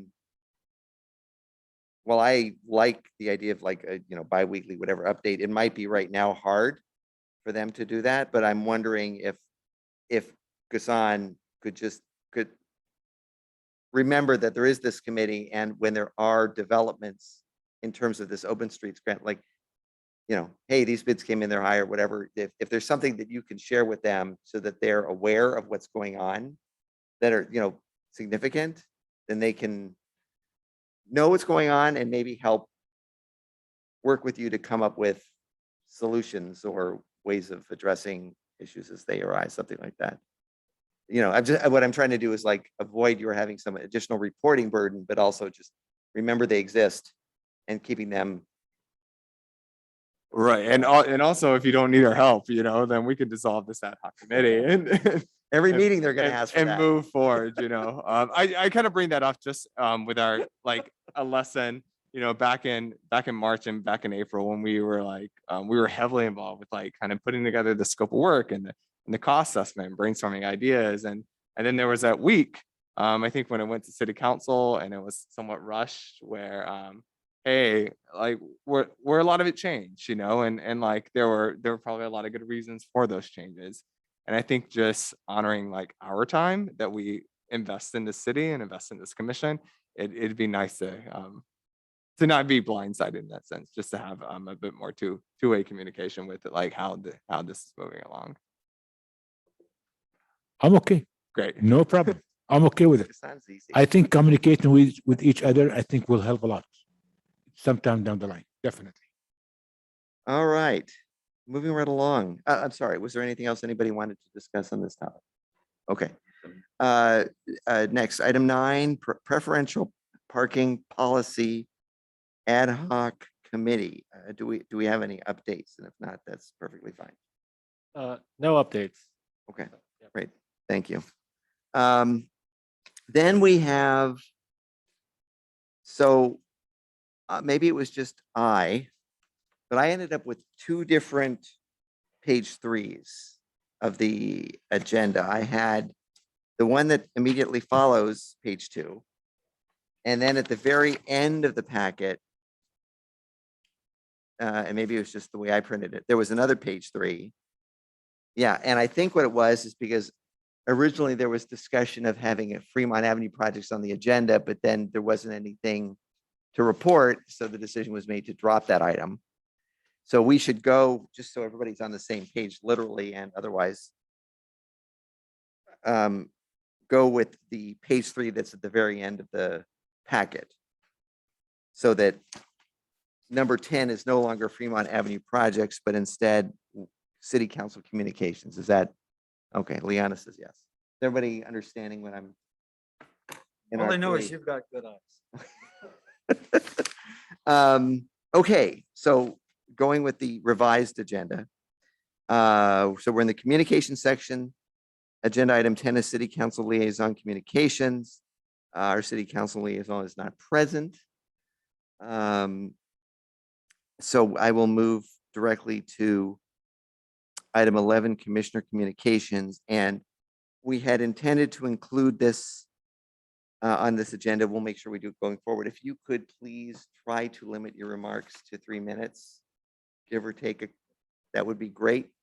And going forward, if anyone has something that they want to present at a meeting, if they could let Liana know, and then we can maybe agendize it as a formal agenda item instead of, because what happened, I think last month is our commissioner communications became sort of a meeting unto itself. So we're trying to sort of keep it managed if we can. So anyway, with that proviso, I'll just go left to right. I'll start with the Commissioner Liu. Do you have any communications? Anything No to share with real, us? no real communications. Back to school traffics. I noticed it in my day job and just even commuting to work. Be careful out there. Remember there are other people on the road. Remember there are pedestrians on the road. That's my only communication. Thank you. That's a really good one. Okay. Commissioner Dunlap? None at this time. It sounds like I used up a year's worth of commissioner communications It was at our not last directed to meeting, any. so. That's if, obviously, that's, okay. So none. Okay, thank you. So, well, I'll skip myself. Vice Chair Fisher, anything? I have nothing additional to offer. Okay, thank you. Commissioner Hughes? The only thing I would say that to make everyone aware, and it's somewhat related because only we see it in the streets, is that for the first time in history, the Colorado River has had a water supply call by the federal government, and it dovetails into Metropolitan Water District, which dovetails into the Upper San Gabriel, which dovetails into South Pasadena's water supply. So when you see water in the streets and you know people are using too much or not doing it, we need to really be cognizant in efforts to save and be responsible with water. So there might be things coming. We'll see what happens, but obviously there's concerns about water supply for the state. Thank you, Mr. Chair. Great. Thank you, Commissioner Hughes. Just a couple of quick items for me. No particular order. One, starting with last week's weekly crime report, the police department is now including a reporting of accident locations. So I don't know if those of you who get it or don't get it. If you don't get it, I can tell you how to get it. And they can be sent to you automatically weekly. And it's a listing of all the, reported crime in town at the end. It'll list the accidents, and previously it was just numbers. Now it's locations, which I think is helpful and informative. So thank you to the police department for doing that, and to the city manager for making that happen. Also, starting in, I think they're expected to be able to start this next February. We will be able to get regular reporting of citations and where those citations are written. So that might be additional information that can help us give recommendations on improvements to traffic safety throughout town. Thank you to Gassan and Tadevik and the rest of the folks at Public Works for the refreshing of the striping, the additional signage, the additional merge arrow, and the work that was done on Orange Grove, south of Columbia, to help, at least around the edges, improve safety, especially where those notorious 2 lanes turn into 1. Thank you for that. And thank you for getting the street lights replaced and operating. And there's 1 more to go. I know it's going to be an endless cycle, but you guys are going to stay on it. So thank you. And then the last thing that actually Commissioner Hughes and I had went back and forth with was, we were wondering, and I know it's come up once before, we were wondering, does the city, and I know you're not going to have an answer now, it's maybe a question you can get back to us on, does the city have a speed hump policy? It's been brought up before, and I think Shahid said that we did some point in the past. I am not aware of it. I've never seen it. And I would love to get clarification on whether it actually exists or not. Okay. That's Yes. speed hump policy. We Oh, do. really? Okay. Would you mind circulating it to the members of the commission? Do we have any speed hump? You get the answer. Thank you. Well, we have whatever that is. Oh, that's a table on Diamond. Oh, the crosswalk. Yeah, that crosswalk in front of the high school gym, basketball gym. There's that, whatever that is.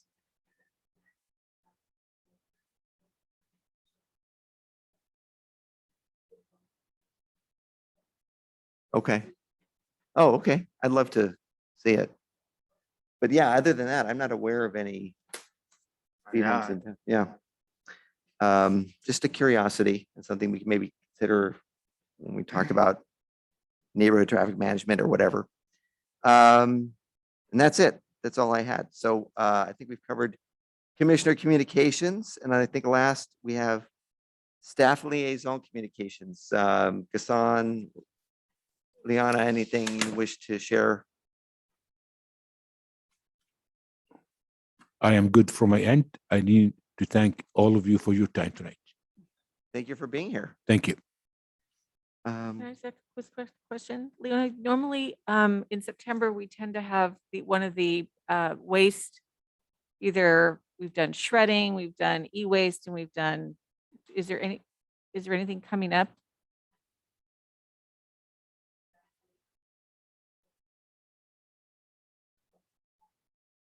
It's the dumpster day.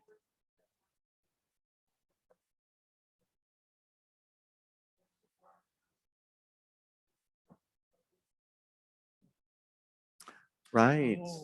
We've lost the lot. Yeah.